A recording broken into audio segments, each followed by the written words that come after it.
12-year-old boy from Ukraine is looking for work. He has no place to go, both of his parents have died, and he now has to take care of his 7-year-old sister. As he looks for work, he finds a job at a hotel in America. He tells his sister he's going to take the job and that she's able to go with him. When they get to America, they are told that they are able to stay at the hotel, but it will cost them.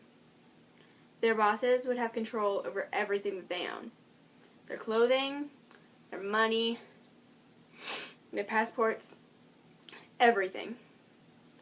The first night they are there, 2 men enter their room and take advantage of both of the children. They try to escape the next day, but are caught and beaten. They also try to tell the maids, but that thing doesn't happen in America. They're hopelessly lost, have no way of getting out, have nowhere to go, and the worst part is that nobody knows. Situations like this are happening all over the world, and it is called human trafficking. By definition, human trafficking is the illegal practice of procuring or trading in human beings for the purpose of prostitution, forced labor, or other forms of exploitation. As human beings, we must protect these people that have no way of protecting themselves. We must step in and provide support to all these victims and bring trafficking to an end. People everywhere need to be aware that this is a very real issue and that it is happening everywhere. The research is being done. The facts and statistics are out there for anyone to see. Here are just a few. The ILO estimated that there were approximately 25,000 forced labor workers in Brazil during the year 2007. At least 100,000 children in the U.S. are commercially and sexually exploited.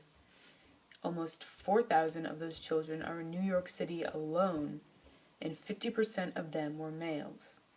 There are human trafficking networks in Europe too, in countries like Austria, Hungary, Turkey, Greece, Cyprus, Italy, and Germany.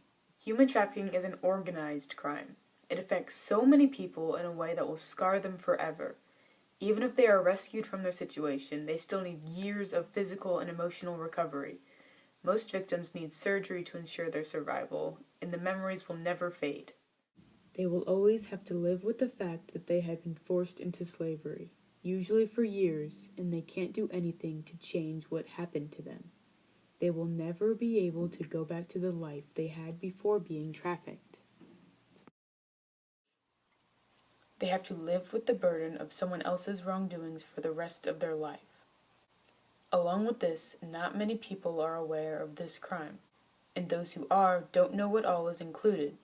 There are many people who think human trafficking in first world countries is a choice, and victims are usually shamed and alienized.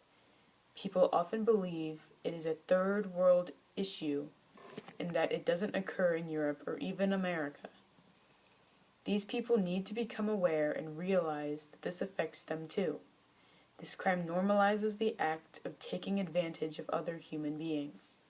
In order for this crime to come to an end, we need to become aware, tell others, and join a campaign. People everywhere need to know that it's not just girls involved in third world countries, but that it also happens to men, women, and boys. They also need to know that this happens everywhere. This crime needs to be brought to an end.